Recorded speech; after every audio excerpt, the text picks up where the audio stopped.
So varicose ಇದ್ದರೆ ನೀವೇನೇನು exercise ಮಾಡಬೇಕಂತ ಈ ವಿಡಿಯೋಲಿ ಹೇಳ್ತಿದ್ದೀನಿ. ಫಸ್ಟು ನೀವು ಮಲ್ಕೊಂಡ್ಬಿಟ್ಟು ನಿಮ್ಮ ಕಾಲನ್ನ ಸೀದಾ ಮೇಲೆ ಎತ್ತಬೇಕು. ಈ ವಿಡಿಯೋಲಿ ಹೆಂಗೆ ತೋರಿಸ್ತಿದ್ದೀವೋ ಅದೇ ಥರ ಮಾಡಿ.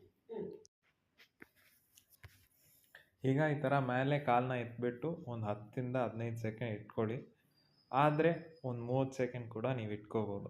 ಕಾಲಲ್ಲಿ ಏನೇನು ರಕ್ತ ಕಟ್ಕೊಂಡಿದೆಯೋ ಎಲ್ಲ ಕೆಳಗಡೆ ಬರುತ್ತೆ. ಸೊ ಅದು ವ್ಯಾರಿಕೋಸ್ನ ನೋವು ಕಡಿಮೆ ಮಾಡುತ್ತೆ, ತಿರ್ಗಾ ಜಾಸ್ತಿ ಆಗೋದು ನಾನು ಪ್ರಿವೆಂಟ್ ಮಾಡುತ್ತೆ. ನೆಕ್ಸ್ಟು ಈ ಥರ 2 ಕಾಲು ಮಾಡಿಬಿಟ್ಟು ಜಸ್ಟ್ ಒಂದು 15 ಸೆಕೆಂಡು ವೆಯ್ಟ್ ಮಾಡಬೇಕು ಎವ್ರಿ ಟೈಮ್.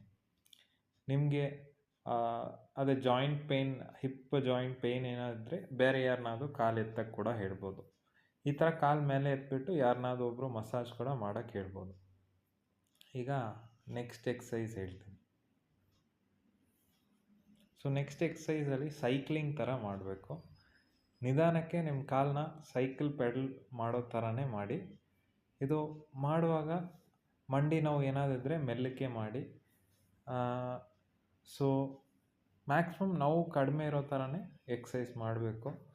ಯಾಕಂದರೆ ಮಂಡಿ ನೋವು ಇರುವಾಗ ನೀವು ನೀ ಕ್ಯಾಪ್ ಕೂಡ ಹಾಕ್ಕೊಂಡು ಮಾಡಿದರೆ ಕೂಡ ಓಕೆ.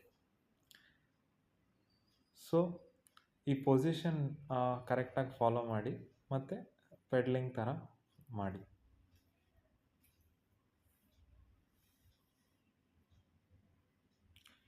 ನೆಕ್ಸ್ಟ್ ನಿಂತ್ಕೊಂಡು ಮಾಡೋ ಎಕ್ಸಸೈಸ್.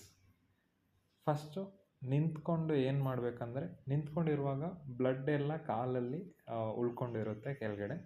ಸೊ ನಾವು ಕಾಫ್ ಮಸಲ್ಸ್ನ ಫಂಕ್ಷನ್ ಮಾಡುವಾಗ ರಕ್ತ ಎಲ್ಲ ಮೇಲೆ ಹಾರ್ಟಿಗೆ ಹೋಗುತ್ತೆ. ಈ ಥರ ರೆಗ್ಯುಲರಾಗಿ ಮಾಡಿದರೆ ಮ್ಯಾಕ್ಸಿಮಮ್ ವ್ಯಾರಿಕೋಸ್ ನೋವು ಕಡಿಮೆ ಆಗುತ್ತೆ. ಬಟ್ ಅದು ನಿಮ್ಮ ವ್ಯಾರಿಕೋಸ್ ವೇನ್ ಸ್ಟೇಜ್ ಮೇಲೇನೂ ಡಿಪೆಂಡ್ ಆಗುತ್ತೆ, ನೋವು ಕಡಿಮೆ ಆಗುತ್ತಾ ಇಲ್ವಾ ಅಂತ. ಸೊ ಈ ಥರ ಕಾಲು ಹೀಲ್ನ ಕರೆಕ್ಟಾಗಿ ರೇಸ್ ಮಾಡಿ ದಿನಕ್ಕೆ ಒಂದು 5-6 ಸತಿ ಮಾಡ್ಬೋದು. ನೆಕ್ಸ್ಟ್ ಎಕ್ಸಸೈಸ್ ಬಂದು ಸಿಟಪ್ಸ್ ಅಂತಾರೆ. ಇದರಲ್ಲಿ ಬೇಸಿಕಲಿ ಸಿಟ್ಟಿಂಗ್ ಪೊಸಿಷನ್ಗೆ ಹೋಗ್ಬಿಟ್ಟು ವಾಪಸ್ ಬರಬೇಕು.